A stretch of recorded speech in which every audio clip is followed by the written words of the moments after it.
Pradaluki Namo, prajurit muda TNI, ditemukan tewas dengan luka serius. Awalnya diklaim karena kecelakaan latihan. Namun ayahnya yang juga seorang purnawirawan TNI, menemukan bukti CCTV saat otopsi ulang yang membuktikan bahwa anaknya dianiaya secara brutal oleh 20 prajurit. Fakta ini memicu ledakan kemarahan publik dan pengungkapan skandal besar di tubuh militer. Sebelum lanjut ke ceritanya, mari kita doakan almarhum Pradaluki, semoga diberikan tempat terbaik, semoga keluarga yang ditinggalkan diberi ketabahan, dan para tersangka diberi hukuman yang seberat-beratnya. Amin, ya robbal alamin. Hari itu adalah awal dari semua mimpi yang pernah aku bayangkan. Setelah sekian lama menunggu, akhirnya aku berdiri di depan gerbang barak. Seragam hijau yang kupakai terasa berat, tapi bukan karena kainnya. Ini adalah beban tanggung jawab, dan aku menerimanya dengan bangga. Dari kecil, aku selalu ingin menjadi prajurit. Aku ingin membuat ayah tersenyum bangga, ingin ibu merasa doanya tidak sia-sia. Udara pagi terasa panas meski matahari belum tinggi. Di halaman, ratusan prajurit muda berdiri tegak, termasuk aku. Komandan peleton berjalan perlahan, menatap satu persatu wajah kami dengan sorot mata tajam. "Kalian di sini bukan untuk main-main," katanya keras. Suaranya seperti palu yang memukul keras di kepala. Kami semua menjawab serempak, lantang, sekuat mungkin. Latihan hari pertama tidak seberat yang kubayangkan. Berlari push-up sit. Semuanya masih bisa kulakukan. Nafasku terengah, tapi aku menikmati setiap detiknya. Ini adalah awal dari jalan panjang yang akan kutempuh. Aku yakin aku bisa melewati semua ini. Namun, di balik semangat itu, aku mulai merasakan sesuatu yang berbeda. Cara para senior memandang kami bukan sekadar tatapan pengawas. Ada sesuatu di balik mata mereka, seperti menilai, mencari celah, menunggu kami melakukan kesalahan. Awalnya kupikir itu wajar. Senior pasti ingin kami disiplin, tapi caranya membuat bulu kuduku merinding siang itu. Saat kami makan siang di ruang makan, aku duduk bersama beberapa teman satu angkatan. Kami tertawa kecil, saling menghibur di tengah rasa lelah. Tiba-tiba, seorang prajurit senior datang menghampiri. Langkahnya pelan, tapi tegas. Semua yang duduk langsung diam. Suara sendok yang beradu dengan piring terdengar jelas. Senior itu menatap kami satu persatu sampai matanya berhenti padaku. "Kamu," katanya dingin sambil menunjukku. Aku segera berdiri, memberi hormat. "Siap, Kak." Dia mendekat, wajahnya sangat dekat dengan wajahku. Napasnya tercium jelas. Bau rokok bercampur kopi. "Ingat baik-baik, di sini bukan rumahmu. Jangan sok akrab sama siapapun, mengerti?" Aku menelan ludah, mencoba tidak menunjukkan takut. "Siap, mengerti." Dia tersenyum tipis, tapi tatapan matanya tetap menusuk. Lalu dia pergi begitu saja, meninggalkan udara yang terasa lebih berat dari sebelumnya. Sejak itu, aku mulai sadar, kehidupan di barak bukan hanya soal fisik. Ada aturan tak tertulis yang lebih keras dari semua instruksi resmi.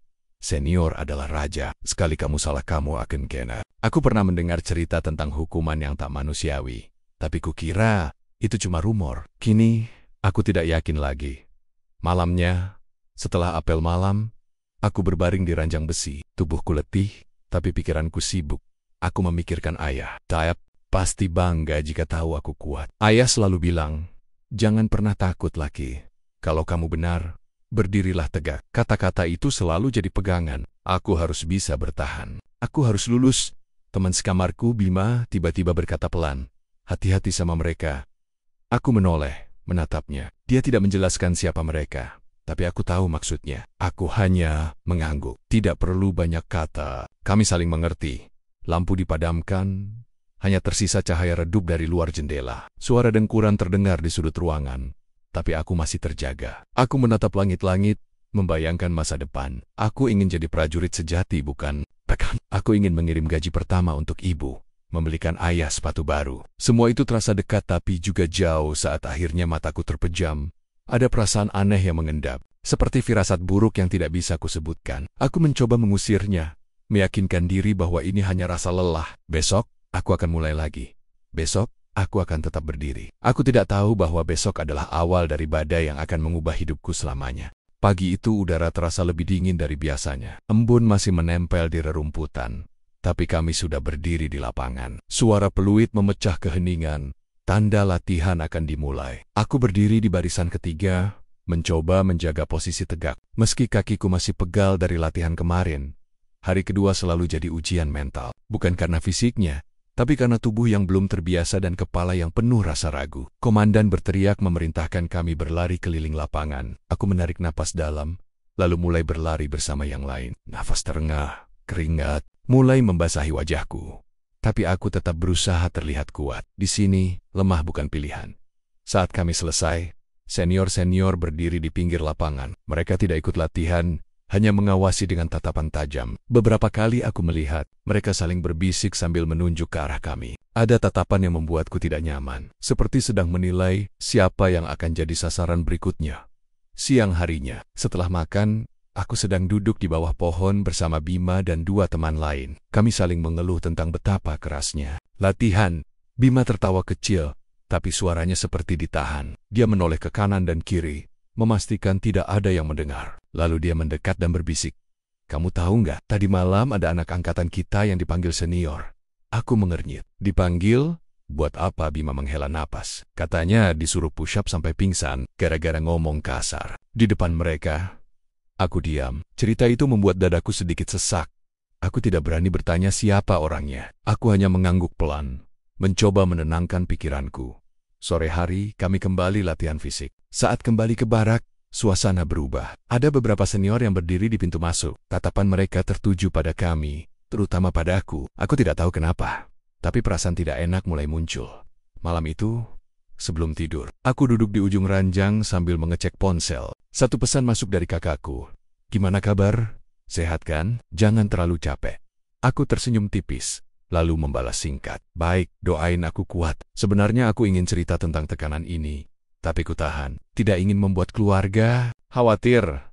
Ayah selalu bilang prajurit tidak boleh mengeluh. Jadi, aku simpan semua sendiri. Saat lampu barak dimatikan, pintu tiba-tiba terbuka. Cahaya dari lorong masuk ke ruangan. 3 senior berdiri di sana. Salah satu dari mereka memanggil namaku dengan suara pelan tapi tegas. "Lucky, keluar sebentar." Jantungku berdegup kencang. Aku berdiri perlahan, mencoba terlihat tenang. Bima menatapku cemas, tapi tidak bisa berkata apa-apa. Aku melangkah keluar, mengikuti mereka ke lorong. "Siap, Kak? Ada perintah?" tanyaku dengan suara sopan. Senior yang di depan tersenyum sinis. "Santai aja, kita cuma mau ngobrol." Aku mengangguk, tapi dalam hati ada rasa takut. Mereka membawaku ke ruang belakang barak yang agak gelap. Pintu ditutup. Suara deritnya membuat bulu kudukku berdiri. Di sana sudah ada 2 senior lain menunggu. Jumlah mereka sekarang 5 orang. "Dengar ya, Dik," salah satu berkata sambil menepuk pundakku keras. "Di sini, kamu harus tahu aturan. Jangan banyak gaya, jangan bikin malu angkatanmu." Aku mengangguk cepat. "Siap, Kak." Tiba-tiba, tepukan itu berubah jadi dorongan keras. Aku hampir jatuh, tapi berhasil menahan. Mereka tertawa kecil. "Santai, kita cuma ngajarin." Aku tidak berani melawan. Aku hanya berdiri, mencoba tetap hormat. Dalam hati aku berharap mereka tidak melanjutkan. Setelah beberapa menit yang terasa seperti 1 jam, mereka akhirnya menyuruhku kembali. Tidak ada pukulan, hanya ancaman samar. Tapi itu sudah cukup membuat tidurku malam itu gelisah. Aku kembali ke ranjang, menarik selimut tanpa bicara. Bima menatapku, mencoba mencari tahu. Aku hanya menggeleng pelan. Dalam hati, aku tahu ini baru permulaan. Aku menatap langit-langit gelap, mendengar suara jangkrik di luar. Ada rasa takut yang tidak bisa kujelaskan. Aku berdoa dalam hati, semoga besok lebih baik. Tapi jauh di lubuk hati, aku merasa badai mulai mendekat. Hari ketiga dimulai dengan suara peluit yang memekakan telinga. Kami semua segera berbaris di lapangan. Matahari belum muncul sepenuhnya, tapi hawa panas sudah terasa. Keringat mengalir sebelum latihan dimulai. Komandan memberi instruksi tegas. Wajahnya tidak menunjukkan sedikit pun rasa lelah. Latihan pagi berjalan seperti biasa. Lari keliling lapangan, push-up, sit-up, lalu baris berbaris. Semua bisa kulalui meski kakiku terasa berat. Aku mencoba tetap fokus, mengingat pesan ayah. Jangan pernah terlihat lemah. Setelah latihan selesai, kami kembali ke barak untuk membersihkan diri. Jadwal berikutnya adalah apel siang. Semua harus rapi, seragam harus bersih, sepatu mengilap. Aku menyiapkan semua dengan hati-hati. Sapu tangan kulipat, topi kuatur di sisi ranjang. Saat membuka lemari, aku melihat baju senior yang tergantung. Warnanya hampir sama dengan seragamku. Aku sedang terburu-buru, dan disitulah kesalahan itu terjadi. Aku mengambil baju yang kukira milikku. Warnanya hijau, lipatannya hampir sama. Aku memakainya cepat-cepat. lalu berlari ke lapangan. Semua berlangsung begitu cepat sampai aku tidak sadar apa yang baru kulakukan. Apel berlangsung lancar, sampai salah satu senior mendekat setelah bubar. Dia menatapku dari atas ke bawah, lalu berhenti di bagian seragam yang kupakai. Tatapan berubah dingin. Itu baju siapa? Tanyanya pelan, tapi suaranya penuh tekanan. Aku menunduk, melihat seragam yang kupakai. Ada nama yang berbeda di saku dada. Aku merasa darahku berhenti mengalir. Itu bukan punyaku. Siap, maaf kak, saya salah ambil, kataku terbata. Senior itu mendekat. Jaraknya hanya 1 langkah. Dariku, salah ambil, dia tertawa kecil. Tapi tawanya membuatku makin takut. Berani-beraninya kamu pakai barang senior tanpa izin. Aku mencoba menjelaskan. Saya benar-benar tidak sengaja, Kak. Tadi terburu-buru. Sebelum kalimatku selesai, dia menepuk pundakku keras. Sudah, nanti kita ngobrol di belakang. Paham. Aku hanya mengangguk cepat. Perutku terasa mual. Sepanjang sore, pikiranku tidak tenang. Aku berusaha tetap fokus mengikuti jadwal latihan, tapi rusa was-was menggantui. Setiap kali melihat senior itu, jantungku berdebar kencang. Aku tahu ini bukan masalah kecil di mata mereka. Malam tiba, dan suasana barak lebih sunyi dari biasanya. Lampu sudah dimatikan, tapi aku tidak bisa tidur. Aku mendengar langkah kaki mendekat ke pintu. Suara pintu dibuka pelan. Ada cahaya Dori, lorong, dan bayangan beberapa orang masuk. Laki. Suara itu memanggil pelan. Aku tahu siapa. Aku bangun perlahan. Bima menatapku cemas, tapi tidak berani bicara. Aku mengikuti mereka keluar. Lorong itu dingin. Kami berjalan tanpa banyak suara sampai ke gudang belakang. Pintu dibuka, dan aku melihat ada lebih dari 3 orang di dalam. Wajah mereka tampak serius. Senior yang bajunya kupakai berdiri di depan, menatapku dengan sorot mata menusuk. Kamu tahu kenapa kami panggil kamu ke sini? Tanyanya datar. Aku mengangguk. Karena saya salah ambil baju, Kak. Saya benar-benar tidak sengaja. Dia mendekat, jaraknya hanya sejengkal. Di sini, salah itu ada harganya. Aku menelan ludah. Tanganku mulai berkeringat. Siap, saya terima, Kak. Dia tertawa kecil, tapi tidak ada humor di dalamnya. Bagus. Setidaknya kamu tahu diri. Tiba-tiba dia menepuk pipiku. Tidak keras tapi cukup membuatku terkejut. Mulai sekarang, jangan pernah ulangi. Aku mengangguk cepat. Kupikir semuanya selesai sampai dia memberi kode dengan matanya. 2 orang senior mendekat, memegang lenganku. Aku kaget. Buka push-up 100 kali. Sekarang, perintahnya. Tanpa protes, aku langsung turun. Tanganku menahan lantai dingin. Tubuhku naik turun. Hitungan mereka terdengar lambat, seakan menikmati setiap detiknya. Nafasku semakin berat. Keringat mengucur deras. Baru sampai 50, lenganku gemetar. Ayo, prajurit, masa baru segitu sudah lemah? Ejek mereka. Aku menggertakkan gigi, memaksa terus. Saat sampai 100, tubuhku hampir ambruk. Tapi mereka belum selesai. Sekarang squat jam 50. Aku mengikutinya, meski pandangan mulai kabur. Mereka tertawa setiap kali aku jatuh. Bangun, setelah selesai, tubuhku seperti tidak punya tenaga. Aku berdiri terhuyung. Senior yang tadi tersenyum puas. Bagus, besok jangan ulangi. Aku hanya mengangguk, menahan rasa sakit di dada dan kaki. Saat mereka pergi, aku berjalan kembali ke barak dengan langkah lemah. Bima menunggu di ranjang, menatapku penuh tanya. Aku tidak bicara apa-apa, hanya berbaring, menatap langit-langit, dan berharap ini benar-benar yang terakhir. Tapi di hatiku, aku tahu, ini baru hari keempat terasa panjang. Tubuhku masih sakit setelah hukuman semalam. Setiap gerakan membuat ototku menjerit, tapi tidak ada waktu untuk mengeluh. Kami tetap harus mengikuti jadwal seperti biasa. Latihan pagi terasa 2 kali lebih berat, seakan waktu berjalan lambat. Nafasku terengah, tapi aku memaksa diri untuk tetap kuat. Siang hari, aku duduk di pojok ruang makan bersama Bima dan 2 teman lain. Kami makan dengan cepat, tidak ada yang banyak bicara. Rasa lelah membuat semua diam. Saat aku hendak menghabiskan nasi, suara langkah berat terdengar. 3 senior masuk. Semua kepala otomatis menunduk. Mereka berjalan perlahan, tatapannya menyapu. Meja Demi, sampai akhirnya berhenti di depanku. Lucky, suara itu memanggil. Aku segera berdiri. Siap, Kak, ke gudang belakang. Malam ini, katanya datar. Lalu pergi tanpa menoleh. Jantungku berdegup kencang. Aku menatap Bima, tapi dia mengalihkan pandangan. Tidak ada yang berani bicara. Aku kembali duduk, tapi rasanya tidak bisa menelan makanan lagi. Kata-kata tadi terus terngiang. Gudang belakang bukan tempat yang menyenangkan. Semua tahu, kalau sudah dipanggil ke sana, artinya akan ada pelajaran yang tidak akan dilupakan. Malam tiba, lampu barak dimatikan, tapi aku tidak bisa tidur. Aku berbaring sambil menatap lenggit-lenggit, mendengar suara napas teman-teman yang sudah tertidur. Ketika suara langkah kaki mendekat, tubuhku menegang. Pintu terbuka pelan. Cahaya lorong masuk. Laki, suara itu pelan tapi tegas. Aku bangun, melangkah keluar. Di lorong sudah ada 4 senior menunggu.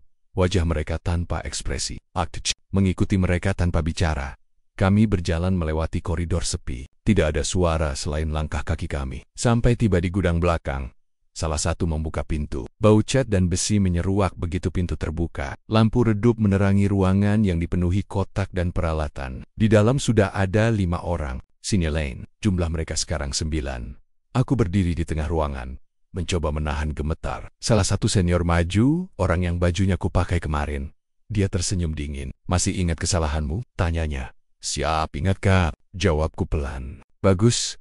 Malam ini kamu akan belajar supaya tidak lupa. Tawa kecil terdengar dari sudut ruangan. Mereka mengelilingiku. Push up 100 kali. Sekarang, perintahnya. Aku langsung turun. Nafasku berat sejak hitungan pertama. Lenggang, sakit dari hukuman sebelumnya, tapi aku memaksa. Saat sampai 50, tenagaku hampir habis. Cepat, apa kamu prajurit atau bayi? Teriak salah satu. Aku menggertakkan gigi. Melanjutkan sampai 100. Begitu selesai, aku jatuh terduduk. Tapi mereka tidak memberi waktu. Berdiri, lari keliling gudang 10 putaran, aku patuh. Langkahku gontai, pandangan mulai kabur. Mereka tertawa setiap kali aku hampir jatuh. Setelah selesai, tubuhku gemetar hebat. Aku berharap mereka puas. Tapi ternyata tidak. Sini, kata salah satu sambil menarik kerah bajuku. Dia menampar pipiku keras. Kepalaku terhuyung. Telingaku berdenging. Kerang. Keras? Coba giliran gue. Sahut yang lain. Tiba-tiba pukulan menghantam perutku. Napasku terputus. Aku terjatuh. Tapi mereka menarikku lagi. Pukulan datang silih berganti. Ke dada, ke punggung, bahkan ke kepala. Aku tidak melawan. Aku hanya berusaha tetap berdiri, meski lututku goyah. Ini biar kamu ingat, Dick. Di sini kamu bukan siapa-siapa, kata salah satu dengan nada puas. Mataku barer, bukan karena ingin menangis, tapi karena rasa sakit yang menusuk dari segala arah. Nafasku terengah. Darah terasa mengalir di sudut bibirku. Aku ingin berteriak, tapi suaraku tertahan.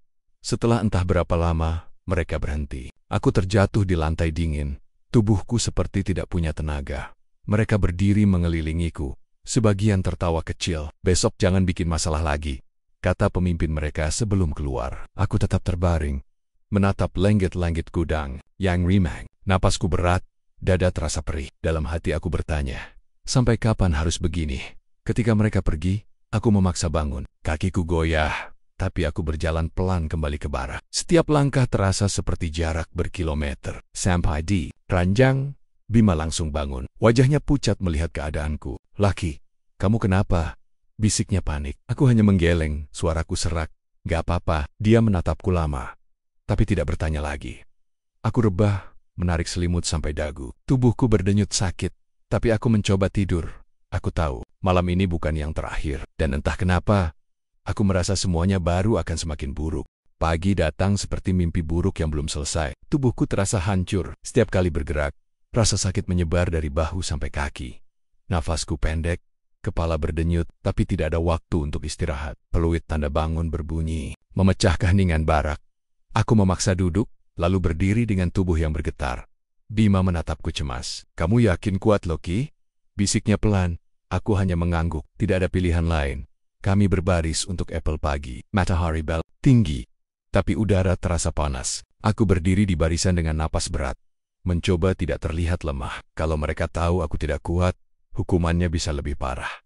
Latihan dimulai. Lari keliling lapangan, push up, sit up, semua harus dilakukan tanpa mengeluh. Setiap langkah terasa menyiksa. Aku menggigit bibir, menahan rasa sakit yang menusuk di perut dan punggung. Di antara teriakan instruktur, aku mendengar suara senior yang kemarin memukulku. Jangan pura-pura kuat, Dick, katanya sambil lewat. Tatapannya membuatku merinding.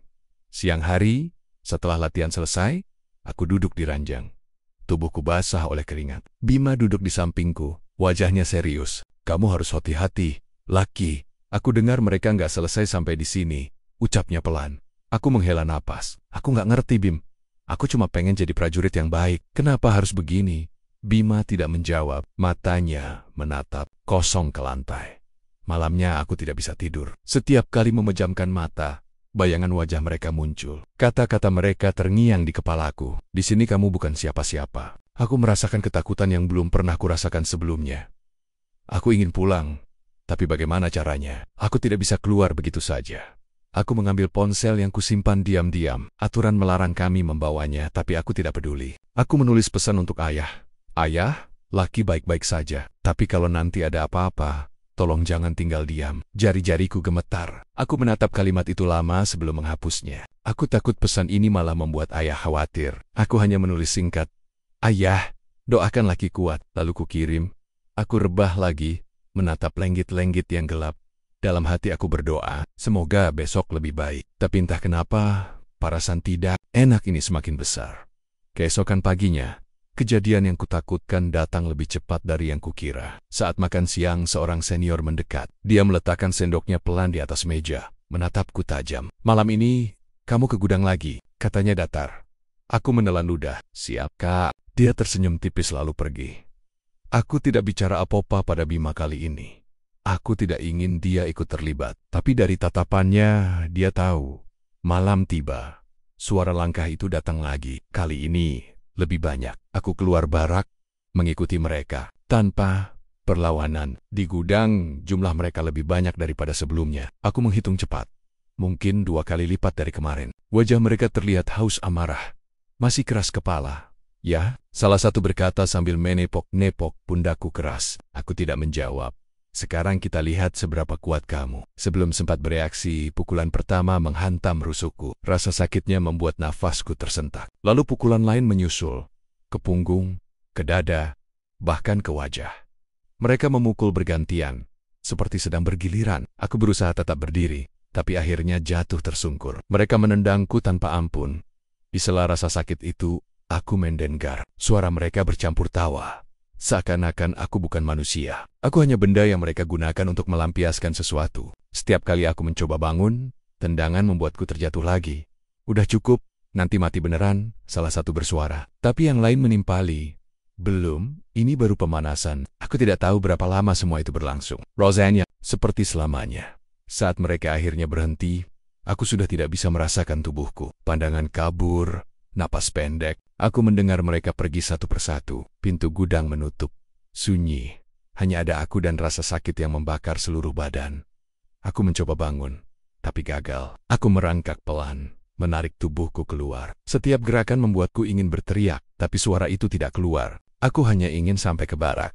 Sampai di pintu, Bima muncul. Wajahnya panik. Ya Tuhan, Lucky, kamu kenapa? Dia memegang bahuku. Aku hanya berbisik lirih. Jangan bilang siapa-siapa. Tolong. Bima mengangguk dengan mata berkaca. Dia membantuku naik ke ranjang, mengusap keringat di wajahku. Aku berbaring, menatap langit-langit lagi. Tapi kali ini, ada rasa yang berbeda. Aku merasa tidak akan bertahan lama kalau ini terus terjadi. Tubuhku sakit di setiap sudut. Aku tidak ingat bagaimana bisa tertidur. Tapi ketika bangun, matahari sudah tinggi. Bima duduk di ujung ranjang, menatapku dengan wajah tegang. Kamu harus ke klinik. Lucky, ini parah, katanya pelan. Aku menggeleng. Kalau aku ke klinik, mereka tahu aku bisa habis. Bima terdiam. Aku tahu dia tidak setuju, tapi dia juga tahu risikonya. Setiap tarikan napas rasanya seperti ada pisau di dada. Aku coba duduk, tapi kepalaku langsung berputar. Aku paksa berdiri. Tidak ada waktu untuk lemah. Kalau aku tidak ikut latihan, mereka akan marah. Dan kalau mereka marah, aku tahu apa yang terjadi. Hari itu berjalan seperti neraka. Latihan fisik terasa mustahil. Setiap gerakan membuat luka di tubuhku terasa semakin dalam. Aku hampir pingsan di tengah lapangan. Instruktur hanya melotot tajam dan menyuruhku bangkit lagi. Tidak ada belas kasihan di tempat ini, Sor Maniling. Malam, aku duduk di ranjang dengan tubuh gemetar. Bima memberikan botol air. Kamu harus cerita sama siapa, Lucky? Ini nggak bisa dibiarkan, ucapnya serius. Cerita sama siapa? Semua orang tutup mata. Kamu lihat sendiri, jawabku. Dia terdiam lagi, menunduk. Aku tahu dia peduli, tapi tidak ada yang bisa dia lakukan. Saat aku berpikir semua sudah cukup buruk, suara langkah kaki terdengar mendekat. 3 senior masuk ke barak, menatap langsung ke arahku. Salah satunya tersenyum sinis. Besok ada hiburan kecil, kamu jangan sampai nggak datang, katanya pelan.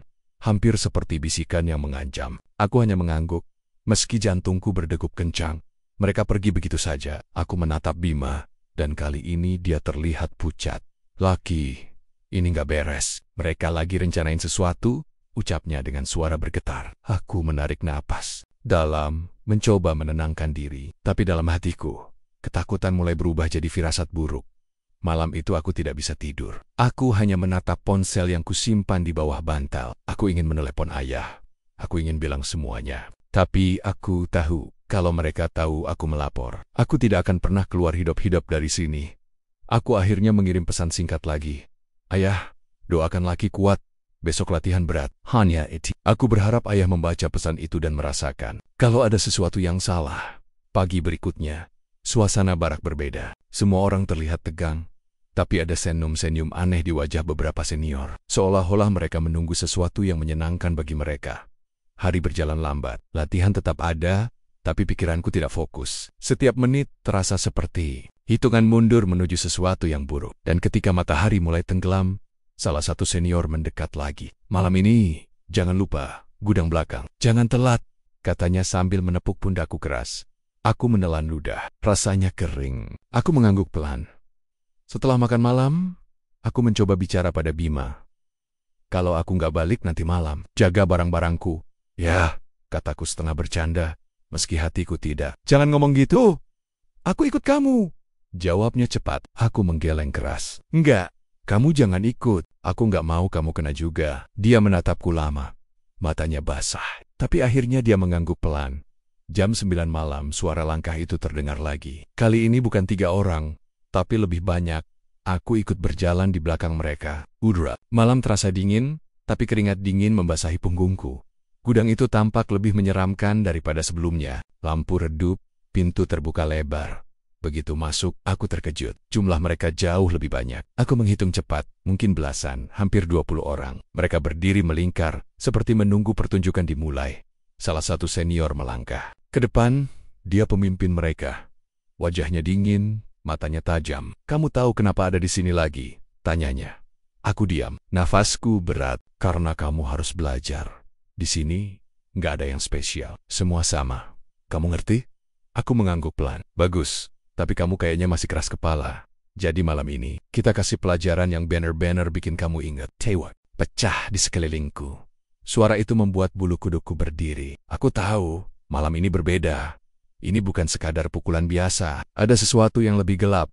Pukulan pertama datang begitu cepat. Lalu tendangan. Lalu suara teriakan bercampur tawa. Lagi. Mereka memukulku bersama-sama, tanpa henti. Rasanya tubuhku bukan milikku lagi. Aku mencoba melindungi kepala, tapi terlalu banyak tangan dan kaki menghantamku. Salah satu dari mereka menarikku berdiri hanya untuk menjatuhkanku lagi. Darah terasa mengalir dari bibir. Pandanganku mulai kabur. Aku mendengar suara mereka, tapi seperti jauh. Di tengah kabut kesakitan itu, aku punya satu pikiran. Kalau aku keluar hidup-hidup malam ini, aku akan cerita semuanya. Aku tidak peduli lagi. Tapi untuk keluar, aku harus bertahan dulu. Dan entah bagaimana, aku tidak yakin bisa. Tubuhku seperti bukan lagi milikku. Aku hanya bisa merasakan rasa sakit yang datang silih berganti. Setiap tendangan, setiap pukulan, semuanya terasa seperti petir yang menghantam tanpa henti. Nafasku terputus-putus. Tapi mereka tidak peduli. Ayo, jangan lemah gitu. Katanya mau jadi prajurit sejati. Teriak salah satu dari mereka, disambut tawa keras. Aku mencoba bicara, tapi suara tidak keluar. Yang terdengar hanya desahan pendek dari bibirku. Aku merasa darah mengalir dari hidung, menggenang. Di mulut, mereka semakin brutal. Aku dipukul dengan benda keras. Entah apa, rasanya seperti besi atau kayu. Punggungku panas lalu meti rasa. Aku mencoba merangkak, tapi kaki seseorang menginjak kepalaku hingga wajahku menghantam lantai beton. Masih bisa napas? Bagus. Lanjut. Suara lain terdengar, membuat semua yang ada di ruangan bersorak lagi. Aku tidak tahu sudah berapa lama ini terjadi. Waktu terasa berhenti. Yang kupikirkan hanya bertahan, tapi tubuhku tidak lagi mendengarkan perintahku. Tiba-tiba, sebuah suara memecah tawa mereka. Cukup, nanti ketahuan kalau dia mati, kata seseorang. Nadanya serius, namun yang lain tertawa keras. Ah, lemah, baru segini udah takut. Santai aja, dia kuat. Buktinya masih hidup. Aku mendengar percakapan itu samar-samar. Kata mati membuat jantungku berdegup. Tapi tubuhku tak bisa bergerak. Aku bahkan tidak bisa mengangkat kepala. Beberapa orang mulai kelelahan. tapi yang lain menggantikan. Mereka seperti bergiliran, memastikan tidak ada satupun yang melewatkan kesempatan ini. Aku merasa dunia mulai berputar. Pandanganku kabur. Suara mereka terdengar jauh, seperti dari balik air. Di tengah kekacauan itu, aku mendengar langkah mendekat. Lalu sebuah suara pelan, hampir seperti bisikan di telingaku. "Laki, tahan sedikit lagi." Itu suara Bima. Apa dia benar-benar datang, atau hanya imajinasiku? Aku mencoba membuka mata. Samar-samar kulihat seseorang berdiri di antara mereka. Bukan Bima, tapi salah satu senior yang jarang bicara. Dia menatapku sebentar, lalu menoleh ke yang lain. "Stop dulu. Udah cukup, Caleb. Dia mati, kita semua habis," katanya tegas. Ada protes dari beberapa orang, tapi akhirnya mereka mundur perlahan. Aku tergeletak di lantai. Tubuhku gemetar hebat, nafasku berat.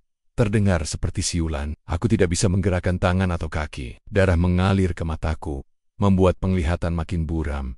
Mereka berdiskusi sebentar, lalu salah satu berkata, "Bawa ke baraknya. Kalau ketahuan, kita semua berurusan sama hukum militer." Beberapa orang mengangkatku. Setiap sentuhan membuatku ingin berteriak, tapi suara itu tidak keluar. Aku merasa seperti boneka rusak yang dilemparkan ke sudut ruangan. Perjalanan kembali ke barak terasa seperti mimpi buruk. Aku tidak sadar sepenuhnya. Hanya suara-suara samar yang kudengar. Kalau dia buka mulut, habis kita. Dia bakal bisa ngomong. Lihat aja kondisinya, pastikan gak ada bekas jelas. Setelah itu, aku dibaringkan di ranjang. Aku tahu karena merasakan kasur di punggungku. Meski rasa sakitnya tidak bisa diredakan. Mereka pergi begitu saja, meninggalkan bau keringat dan darah. Bima muncul beberapa menit kemudian. Aku tidak tahu bagaimana dia masuk, tapi wajahnya panik. "Laki, ya Tuhan, kamu." Suaranya tercekat. Aku berusaha bicara, tapi hanya suara serak keluar. "Bim, jangan ngomong." Aku ambil air dulu. Dia mengusap wajahku dengan kain bos. Aku bisa melihat matanya merah, seakan dia menahan tangis. "Harus ke dokter. Ini nggak main-main," katanya lagi. Aku menggeleng pelan. "Jangan, nanti mereka peduli apa aku sama mereka, kamu bisa mati." Aku menatapnya, mencoba tersenyum meski bibirku pecah-pecah. "Kalau aku mati, kasih tahu ayah, bukan salahku." Bima memejamkan mata, menahan emosi. "Jangan ngomong begitu, kamu nggak akan mati." Tapi suaranya tidak meyakinkan, bahkan untuk dirinya sendiri. Aku ingin menjawab, tapi tubuhku terlalu lemah. Kelopak mataku berat. Pandanganku gelap, dunia menghilang perlahan. Sebelum semuanya benar-benar hitam, satu pikiran melintas di kepalaku. Mungkin ini malam terakhirku. Ketika aku membuka mata, dunia tampak buram. Lampu di langit-langit barak terasa menyilaukan, meski pandanganku sudah samar. Nafasku pendek-pendek, setiap tarikan terasa seperti pisau mengiris paru-paruku. Tubuhku berat, seakan ditindih batu. "Besar! Laki, bangun! Ayo bangun!" Suara Bima terdengar, tapi jauh di telingaku. Aku ingin menjawab, tapi bibirku kering, retak, dan rasa darah memenuhi mulutku. Aku mencoba bergerak, namun rasa sakit menjalar ke seluruh tubuh. Tulang iga seperti patah, perutku nyeri hebat, dan kepalaku berdengung. Aku tidak tahu berapa banyak waktu yang sudah berlalu sejak pengeroyokan tadi. Yang ku tahu aku semakin lemah.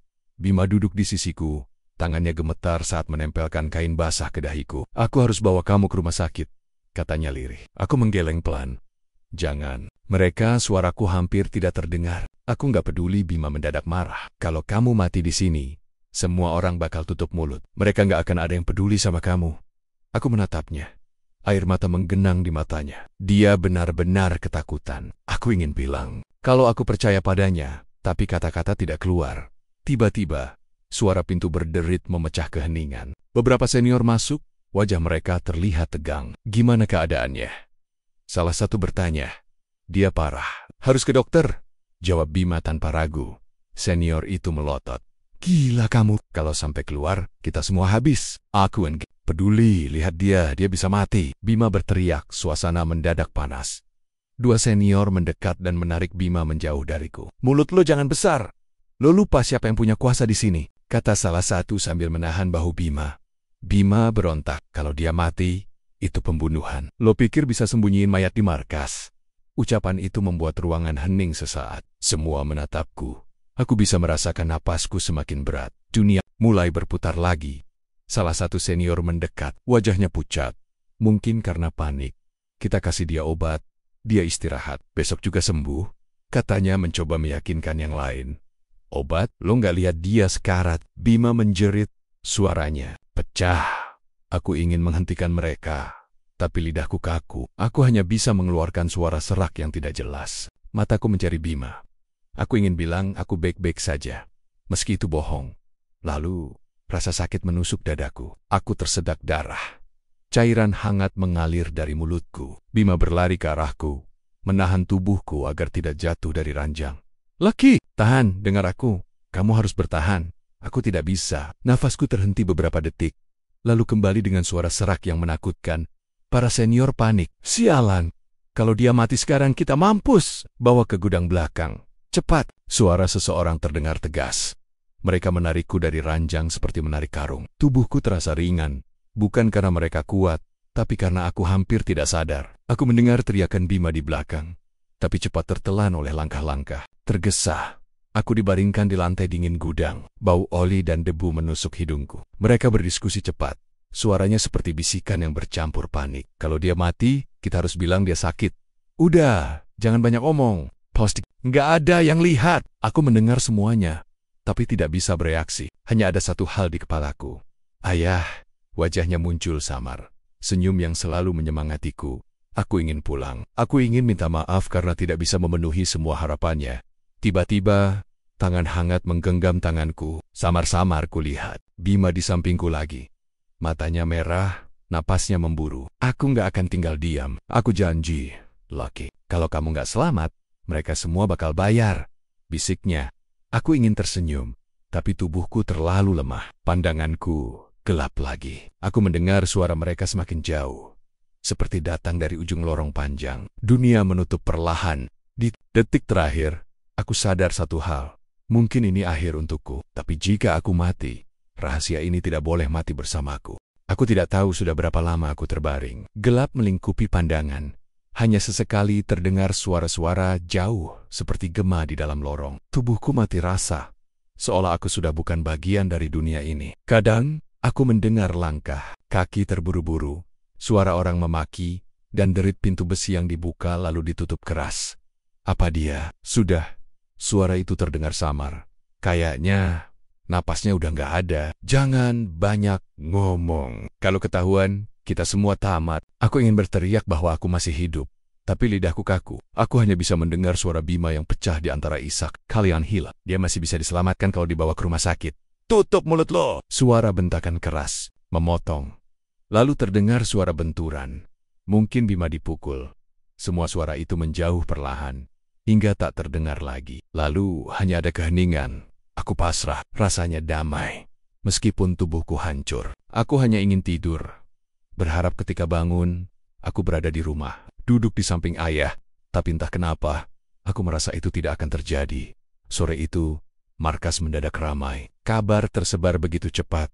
Seorang prajurit ditemukan tak bernyawa di gudang belakang. Beberapa perwira senior langsung mengunci akses, melarang siapapun keluar. Mereka panik, tapi mencoba menutupi dengan alasan Lucky meninggal karena sakit mendadak. Bima duduk di sudut barak dengan wajah lebam. Napasnya memburu, matanya merah karena menangis. Dia tidak peduli ancaman yang dilontarkan para senior. Baginya, semua sudah keterlaluan. Lucky, sahabat yang selalu menemaninya sejak pendidikan dasar, kini terbujur kaku tanpa nyawa. Ia menggenggam ponselnya erat, menatap layar kosong. Ada nomor ayah Lucky di sana. Bima bimbang. Jika dia diam, Lucky akan dilupakan, seolah hidupnya tidak berarti. Jika dia bicara, hidupnya sendiri mungkin berakhir. Tapi suara hati Bima lebih keras dari rasa takut. Ia harus memberitahu keluarga Lucky. Dengan tangan gemetar, Bima menekan tombol panggil. Suara di seberang terdengar tenang, meski berat. Halo, ini siapa? Bima menarik napas panjang. Pak, saya Bima, temannya Lucky. Oh iya, ada apa? Suara itu terdengar biasa, seolah belum tahu apa-apa. Pak, Lucky. Suaranya tercekat. Ia menahan tangis. Namun percuma. Air mata jatuh deras. Lucky meninggal, Pak. Hening sejenak. Lalu terdengar suara teredam di seberang, seperti seseorang menjatuhkan telepon. Apa? Kamu bohong kan? Suara ayah Lucky bergetar, penuh ketidakpercayaan. Maaf, Pak. Saya nggak bisa jelasin panjang. Tapi Lucky bukan meninggal karena sakit. Bima menahan sesak di dadanya. Dia Dipukuli, Pak. Banyak orang yang terlibat. Suara isakan terdengar jelas dari telepon. Ayah laki tidak menjawab lama. Kemudian, dengan suara yang hampir pecah, ia berkata pelan, "Saya akan datang sekarang juga. Jangan biarkan mereka hilangkan bukti." Lalu sambungan terputus. Bima menatap ponsel dengan mata nanar. Ia tahu yang akan terjadi setelah ini bukan hal kecil, tapi ia sudah siap. Jika harus menjadi saksi AI Ken bicara, apapun risikonya. Malam itu, jenazah Lucky disiapkan untuk dibawa ke rumah duka. Semua prosedur dilakukan terburu-buru. Dokter unit hanya menulis penyebab kematian sebagai gagal jantung mendadak. Tidak ada kata penganiayaan. Tidak ada tanda-tanda perlawanan di berita resmi. Semua tampak rapi, seolah kematian ini wajar. Namun, ada sesuatu yang mereka tidak perhitungkan. Ayah laki bukan orang yang mudah dibohongi. Ia datang dengan mata merah, wajah keras, dan tangan yang gemetar menahan emosi. Di dalam hati, ia tahu anaknya tidak mungkin mati begitu saja.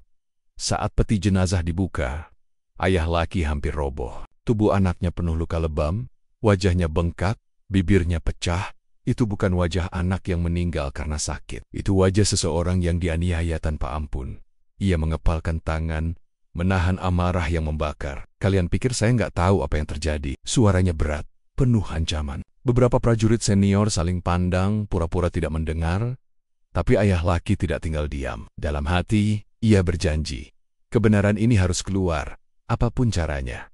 Di luar ruangan, Bima berdiri sambil menatap kosong. Ia mendengar suara, tangisan dari dalam, dadanya sesak. Semua kejadian tadi terus berputar di kepalanya. Rasa bersalah menghantam, karena ia tidak bisa menyelamatkan Loki.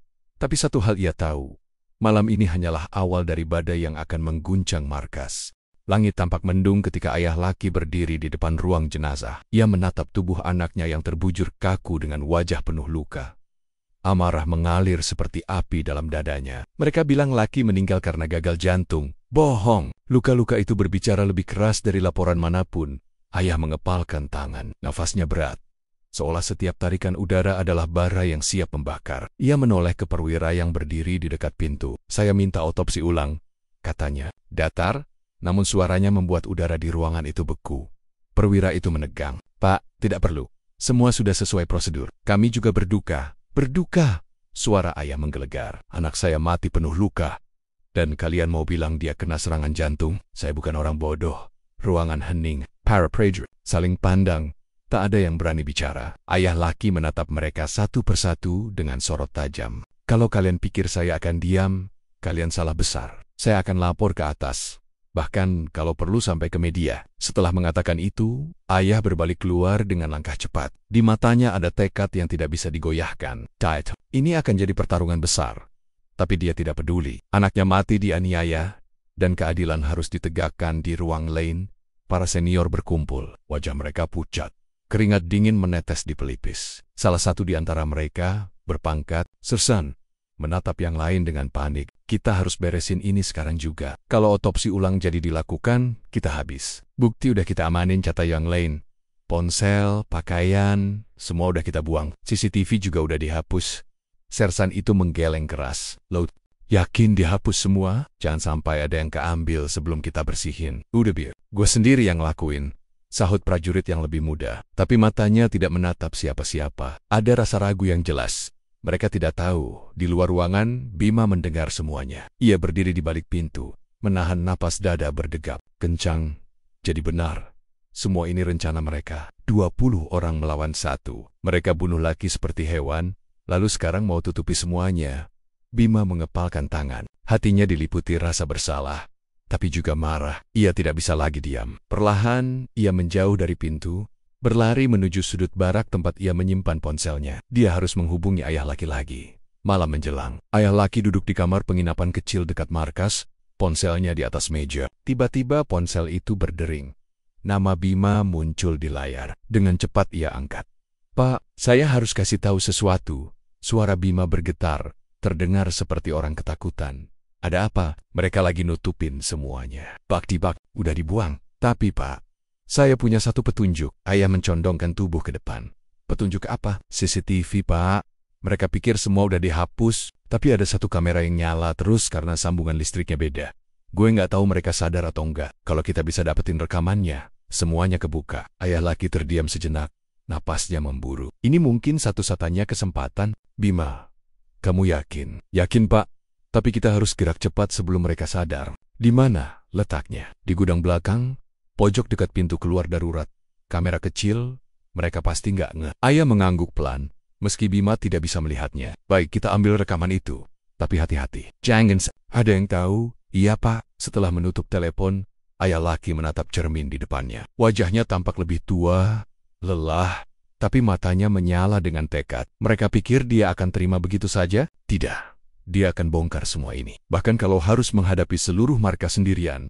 Di saat yang sama, salah satu senior menerima pesan dari teknisi keamanan. Bang, ada rekaman yang belum kehapus. Gue baru ngecek ulang. Sesnit. Membeku. Apa di mana gudang belakang? Kamera lama, nggak tersambung ke sistem utama. Sersan itu mengumpat. Anjing, cepat hapus sekarang juga. Kalau orang luar dapat rekaman itu, kita tamat. Ia langsung meraih jaket dan berlari. Keluar. Tapi dia tidak tahu. Ada seseorang yang sudah bergerak lebih dulu. Di gudang yang sepi, Bima berjongkok di bawah rak berdebu, berusaha melepas alat perekam kecil yang menempel di dinding. Tangannya gemetar saat kabel itu terlepas. Ia menatap benda itu dengan campuran lega dan takut. Ini satu-satunya bukti. Namun sebelum ia sempat pergi, terdengar suara langkah berat mendekat. Bayangan besar jatuh ke lantai. Lo ngapain di sini? Suara itu dingin, penuh ancaman. Bima menoleh.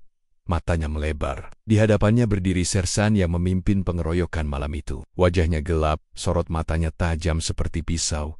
Kasih, gue itu, katanya sambil mengulurkan tangan. Bima menggenggam erat alat perekam itu, napasnya tercekat. Dalam hati ia tahu, jika dia menyerah sekarang, keadilan laki akan terkubur selamanya. Jantung Bima berdegup kencang, seakan hendak meledak di dalam dadanya. Napasnya pendek dan panas. Telapak tangannya basah. Di genggamannya, alat perekam CCTV terasa berat, seperti beban nyawa di hadapannya. Sersan berdiri tegak dengan tatapan tajam. Dua prajurit lain muncul dari balik pintu, membuat jalur keluar semakin sempit. Kasih barang itu, Bim. Jangan bikin masalah tambah besar. Suara sersan terdengar seperti ancaman halus, tapi penuh racun. Bima mundur satu langkah. Rak gudang berderit ketika punggungnya menyentuh besi dingin. Gue nggak bisa, Bang. Suaranya parau. Ini bukti. Loki mati gara-gara kalian. Wajah sersan berubah kelam. Ia melangkah maju dengan gerakan lambat, menakutkan. Lo pikir lo pahlawan, ha? Lo pikir lo bisa selamat kalau keluarin ini? Bima menggigit bibir. Lalu tiba-tiba meraih besi pengungkit di lantai. Tanpa pikir panjang, ia mengayunkannya ke arah rak, membuat tumpukan kotak jatuh menimpa Salah. Suara berdebam memecah keheningan, memberi celah untuk kabur. Bima lari sekencang yang ia bisa. Nafasnya memburu, kakinya menghantam lantai semen berkali-kali. Di belakang, terdengar teriakan marah. Kejar dia! Pintu gudang terbuka lebar. Bima melesat keluar, menembus udara malam yang dingin. Lampu markas berpendar samar, menciptakan bayangan panjang di tanah. Ia tahu mereka tidak akan berhenti. Ini bukan lagi soal bukti, ini soal nyawa.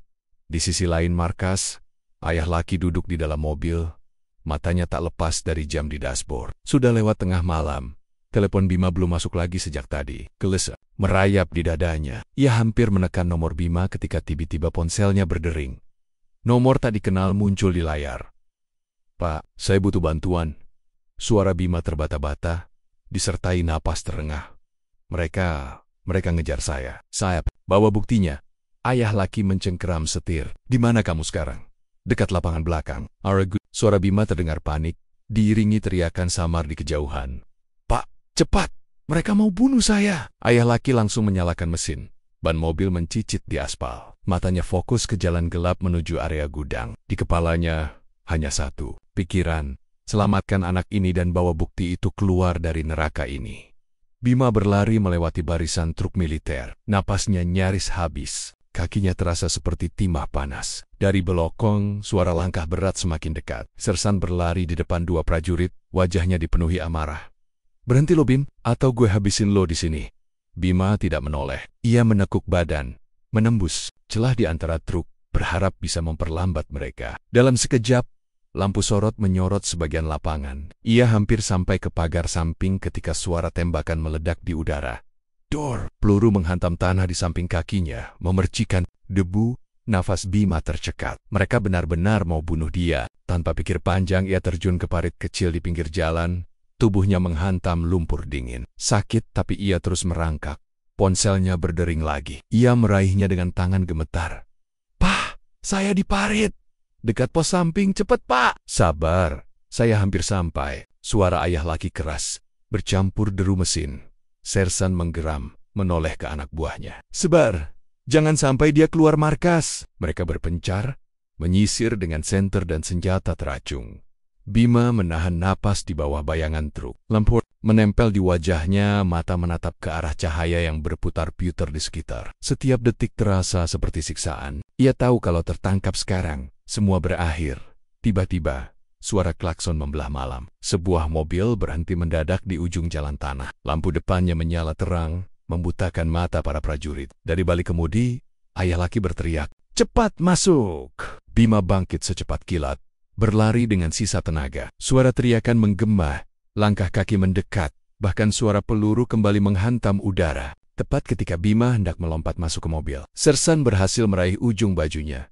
Tarikan keras membuat tubuh Bima hampir terhempas ke tanah. Ia menggenggam pintu mobil dengan sekuat tenaga, sementara tangan satunya tetap mencengkram alat. Perekam, ayah laki keluar, menghantam Sersan dengan bahu. Benturan keras membuat keduanya jatuh. "Masuk!" teriak ayah. Bima melompat ke kursi penumpang. Tubuhnya terbanting. Ayah laki menutup pintu, lalu menyalakan gas dengan tenaga penuh. Ban berputar liar, menimbulkan asap putih sebelum mobil melesat meninggalkan area itu. Dari kaca spion, Bima melihat Sersan berlari sambil menembakkan peluru lagi. Dua dentuman menggema, tapi mobil sudah terlalu jauh. Di dalam kabin, napas Bima tersengal, tubuhnya gemetar. Ia menatap alat perekam di tangannya. "Pak, kita berhasil." Ayah laki menggenggam setir erat, rahangnya mengeras. "Film ini baru permulaan. Sekarang mereka akan kejar kita, Bim. Dan kita nggak boleh kalah." Mobil terus melaju menembus gelap malam, meninggalkan markas yang kini berubah menjadi ladang bahaya. Mereka membawa bukti yang bisa mengubah segalanya, tapi juga memicu perburuan yang lebih ganas. Mobil melaju kencang di jalanan gelap, menembus kabut tipis yang menggantung. Bima menatap keluar jendela. Dadanya masih berdegup liar. Di tangannya, alat perekam CCTV terasa seperti bom yang siap meledak kapan saja. Napasnya belum juga teratur, Pak. Mereka nggak akan berhenti. Suara Bima lirih, hampir tertelan deru mesin. Ayah laki menatap lurus ke jalan, rahangnya mengeras. "Saya tahu, makanya kita harus sembunyi dulu. Kita nggak bisa pulang, Bim. Mereka pasti sudah kirim orang ke rumah." Ucapan itu membuat perut Bima mual. Ia membayangkan sosak-sosak berseragam mendobrak pintu rumahnya, menyeret ibunya keluar, menodongkan senjata. Ia meremas alat perekam semakin erat. "Terus, kita kemana?" "Tempat yang mereka nggak curigai," jawab ayah datar. "Saya punya teman lama di pinggir kota, rumahnya sepi. Kita bisa aman di sana sebentar." Bima mengangguk pelan, meski dadanya masih sesak. Ia ingin percaya pada ayah laki, tapi bagian lain di kepalanya terus berbisik. Nggak ada tempat yang benar-benar aman. Kalau yang lo lawan orang bersenjata, mereka sampai di sebuah jalan kecil. Diapit pohon-pohon besar yang menutupi cahaya lampu. Mobil berhenti di depan rumah tua bercat putih yang sudah kusam. Ayah mematikan mesin, lalu menoleh ke Bima. "Turun cepat, jangan bersuara." Bima mengikuti, menahan napas ketika kakinya menyentuh tanah berkerikil. Rumah itu tampak kosong, tapi begitu pintu diketuk dengan pola tertentu, daun pintu terbuka, seorang pria tua dengan rambut memutih muncul. Matanya menatap tajam, lalu melembut saat melihat ayah laki. "Rama, astaga, sudah lama sekali," ucap pria itu pelan. "Bantu saya sembunyi, Her," balas ayah cepat. "Besok, saya jelaskan. Sekarang, kita nggak punya banyak waktu." Her menyingkir memberi jalan. Bima melangkah masuk, mencium aroma kayu tua dan debu. Ruang tamu kecil itu hanya diterangi lampu temaram, membuat bayangan bergerak di dinding. Pintu ditutup rapat, lalu dikunci 2 kali. "Duduklah," kata Har sambil menyiapkan air minum. "Apa yang kalian bawa sampai kelihatan kayak dikejar setan?"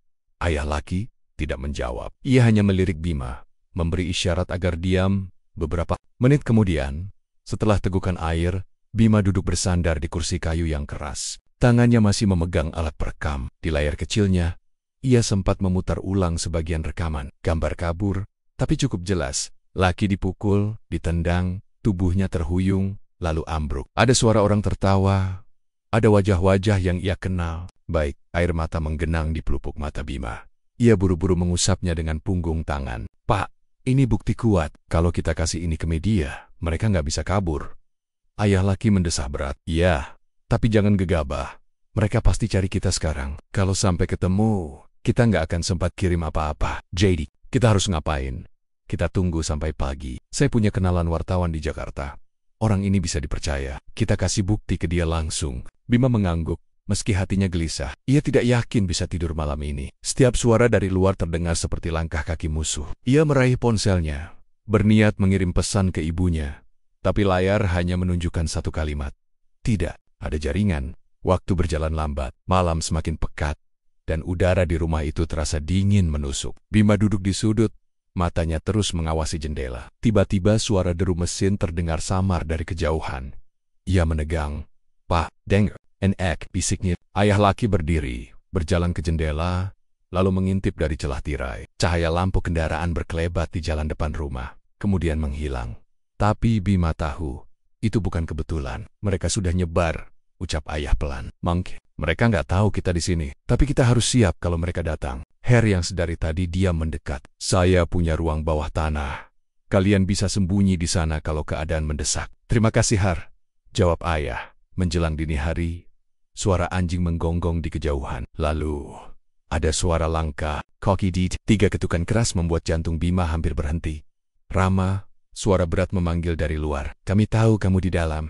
Buka pintu, atau kami dobrak. Bima membeku, napasnya tercekat. Alat perekam hampir terlepas dari tangan. Ayah laki menatapnya tajam lalu berbisik. Turun ke bawah. Her membuka pintu lantai kayu yang tersembunyi di pojok ruangan. Tangga kecil menuju ruang bawah tanah terbuka. Bima menelan ludah, lalu merangkak masuk. Ayah menutup pintu tepat ketika terdengar suara keras. Pintu depan didobrak, gelap total menyelimuti Bima.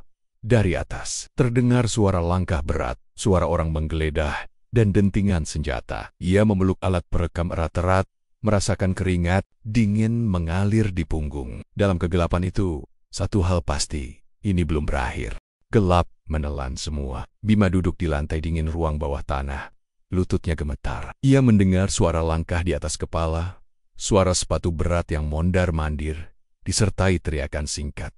Nafasnya terputus-putus. Tangannya memegang alat perekam seolah itu nyawa satu-satunya yang tersisa, Pak. Bisiknya lirih. Ayah laki yang duduk di sebelahnya hanya meletakkan jari di bibir, memberi tanda diam. Langkah-langkah itu mendekat, lalu suara kayu digeser terdengar jelas. Bima menahan napas, jantungnya seperti hendak meloncat keluar. Cahaya lampu tiba-tiba menerobos masuk dari atas saat pintu rahasia itu terbuka.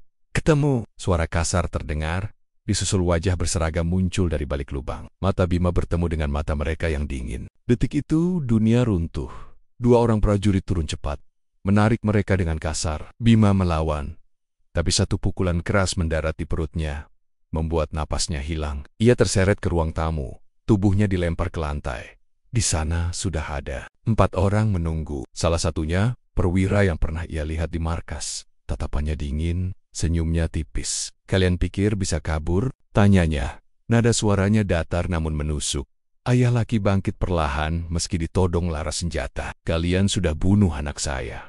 Sekarang mau apa lagi? Bukan kami yang bunuh dia, balas sang perwira sambil mendekat. Dia mati karena tidak bisa mengikuti aturan. Kau bohong, teriak Bima. Dadanya membara. Ia mengangkat alat perekam, memperlihatkan layar yang masih menampilkan rekaman. Semua ada di sini. 20 orang mengeroyok laki. Kalian pikir dunia nggak akan tahu? Tatapan sang perwira berubah. Matanya menyipit.